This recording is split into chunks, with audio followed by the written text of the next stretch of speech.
যুবরাজের পথসভা।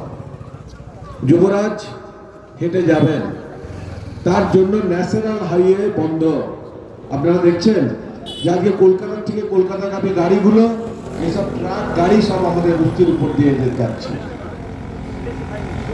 তো আজকে আমাদের যে গণতন্ত্র, যে গণতন্ত্রের উৎসব চলছে, যে গণতন্ত্রের উৎসবে আমরা সবাই সামিল হয়েছি, সেই গণতন্ত্রকে নষ্ট করার যে চক্রান্ত, সেই চক্রান্তের মূল মালিক অভিষেক বন্দ্যোপাধ্যায় আজকে ডায়মন্ড হারবারের পথ ন্যাশনাল হাইওয়ে বন্ধ করে তার প্রোগ্রাম চালাচ্ছে।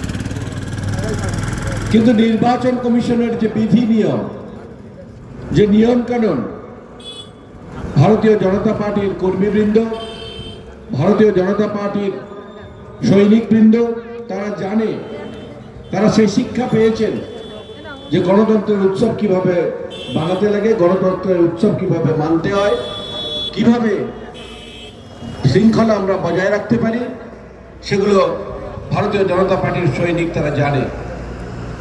সেই হিসাবে আজকে আপনারা দেখছেন আমাদের ন্যাশনাল হাইওয়ে আমরা প্রোগ্রাম করছি। এখানে কিন্তু আমরা খোলা রেখেছি, গাড়ি ঘোড়া বা ভ্যান অনায়াসে যাতায়াত করছে, কিন্তু আজকে ডায়মন্ড হারবার তারা বন্ধ করে দিয়েছে। গতকাল আমাদের ভারতের প্রধানমন্ত্রী, যশস্বী প্রধানমন্ত্রী নরেন্দ্র মোদী, যে বিশ্বের অন্যতম নেতা, তার ভাষণ আমরা শুনেছি, তার প্রোগ্রাম আমরা দেখলাম কাকদ্বীপ। সেখানে এত ভিড় উপচে পড়েছে, লক্ষ লক্ষ মানুষের সমাগম হয়েছে, কিন্তু সেখানে গাড়ি ঘোড়া বন্ধ হয়নি। সেখানে আমরা কোনো রকম কোনো মানুষের হয়রানি করিনি, মানুষকে অসুবিধায় ফেলেনি, মানুষ যাতায়াত করেছে সুন্দরভাবে, সার্থকভাবে করেছে। কিন্তু আজকে তার বিপরীত ডায়মন্ড হারবার।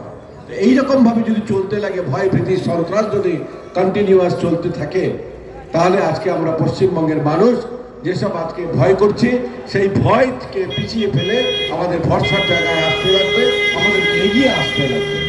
আপনারা দেখেছেন যে 92% ভোট পড়েছে, এটা একটা গণতন্ত্রের শুভ লক্ষণ।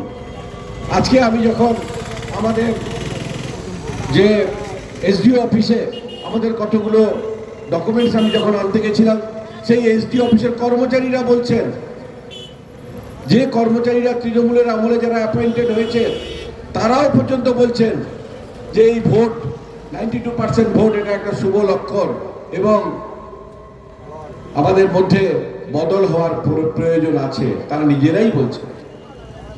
সুতরাং আজকে আপনারা ভয় ভীতি না করে, আমি অন্য কোনো দিকে আলোকপাত করতে চাই না।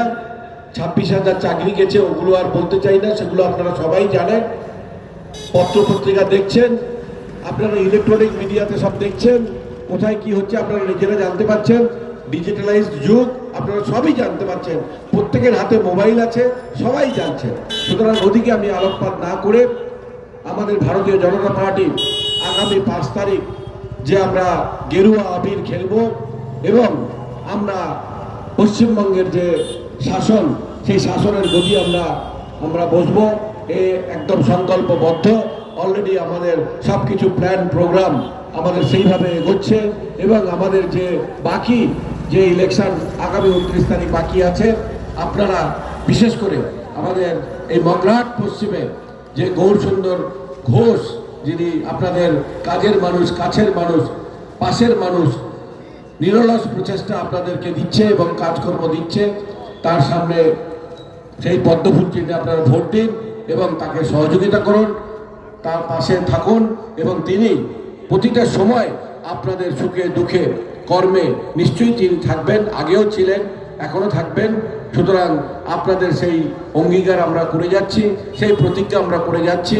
মগরাহাটে আমাদের যে পশ্চিম বিধানসভা, সেই পশ্চিম বিধানসভাতে পদ্মফুল চিহ্নে আপনারা বোতাম টিপে আপনারা জয়যুক্ত করান, গৌরসুন্দর ঘোষকে আপনারা আমাদের সেইভাবে পাঠান, বিধানসভাতে পাঠান। আপনাদের দুঃখ দুর্দশা, আপনাদের কষ্ট এবং যুবক যুবতীদের চাকরি এবং তাদের বিভিন্নভাবে বিভিন্ন কর্মসংস্থান নিশ্চয়ই তিনি দেখবেন, নিশ্চয়ই আমরা দেখব। সেই প্রতিজ্ঞা করে সবাইকেই আমাদের তরফ থেকে গৈরিক অভিনন্দন জানিয়ে, সবাইকে প্রণাম জানিয়ে আমার ক্ষুদ্র বক্তব্য এখানে শেষ করছি। জয় হিন্দ, বন্দে মাতরম, ভারত মাতা কি জয়।